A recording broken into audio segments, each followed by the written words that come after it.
My name, Edmund Yakani, Executive Director of CEPO. I would like to take this opportunity to appreciate the information conveyed to the public and specifically civil servants by His Excellency Vice President and the Chairperson of Economic Cluster on the payment of the civil servants' salaries in the terms of arrears and the sequencing of the paying the civil servant salaries. His Excellency Vice President, the Chairperson of Economic Cluster, CEPO, is meeting with His Excellency President. They have agreed to start payment of the civil servants' salary arrears next month, and the payment will be regular.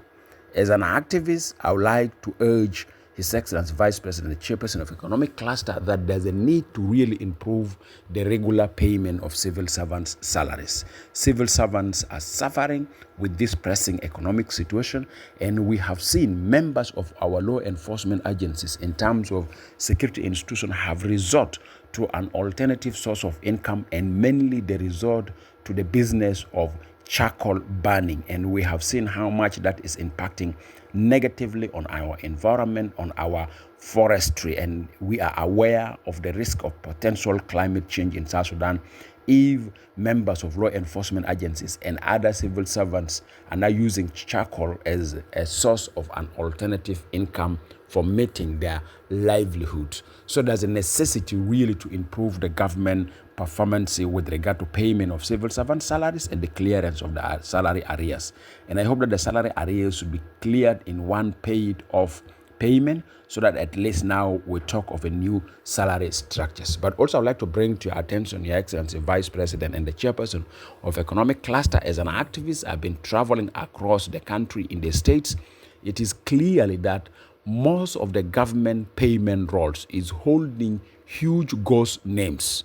I think there's a need under your cluster to sit and to specifically hold a very constructive and genuine discussion on how to clear ghost names in various public payments payrolls. If you go to the law enforcement agency's payroll, if you go to other civil servants' payroll, you'll find a lot of ghost names. Those ghost names require proper and timely response, and genuinely, without any fear or favor. A lot of government officials at senior positions are using ghost names for retaining money from public treasury, and they claim that those monies are meant for operation because there's no operational cost, while that's not true. It is a malpractice, it is a corruption. So under your office, Your Excellency Vice President, the Chairperson of Economic Cluster, there's a need to hold a very critical decisions on how to handle the issues of ghost names in the payrolls of the government, so that at least the little income the government have can be used strategically to pay the workforce that is available in the payrolls. But also the issue of pension of people who have no longer have an energy of performance, or they have surpassed the working age and they are in pension age and the performance is very low. They receive money but they produced less. Also the issue of pension need to be taken by your cluster seriously, Your Excellency Vice President, the Chairperson of Economic Cluster. In a separate development, Your Excellency Vice President, the Chairperson of Economic Cluster, during your swearing in, you have alluded that the country will hold the first National Agricultural Conference under your leadership or under your cluster. I would like to take this opportunity.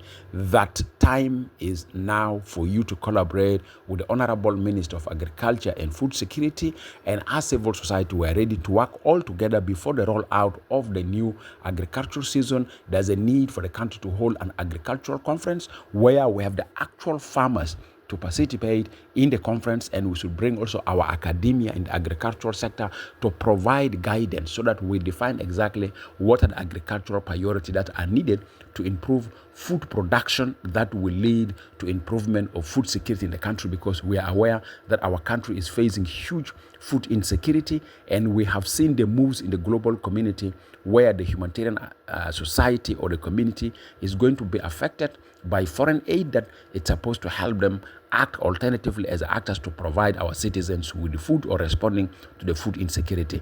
It's a high time, Your Excellency Vice President, Chairperson of Economic Cluster, that the concept or the idea behind the National Agricultural Conference should be operationalized. As a civil society, we are happy that you have responded to our advocacy. This is a clear demonstration of leaders who want to improve the productivity of the country for the best interest of the citizens in terms of economical viability and matters of food security for the common citizen across the country. And South Sudan is an arable land that even can produce food that can feed the region. Take a decision, take an action. Let's walk the talk for holding the first National Agricultural Conference before the beginning of the new agricultural season this year. The conference should take place in the month of March. Thank you very much.